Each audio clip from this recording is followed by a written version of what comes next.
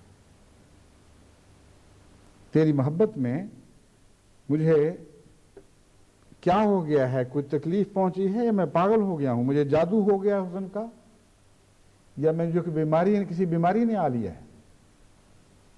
یہ وہ کیفیت ہے جو سچے عشق سے پیدا ہوتی ہے، اور اس سے پھر ذکر پھوٹتا ہے، اور جتنا گہرا مصیبت کا وقت ہو اتنا ہی ذکر زیادہ گہرا اور کثیر ہوتا چلا جاتا ہے۔ بس آج کثرت کے ساتھ ذکر کے دن آ رہے ہیں، آ گئے ہیں، اور ہم رمضان کے دروازے پر کھڑے ہیں۔ اس پہلو سے میں سمجھتا ہوں کہ اس رمضان کو خصوصیت سے دعوت اللہ کی خاطر کثرت ذکر میں تبدیل فرما دیں۔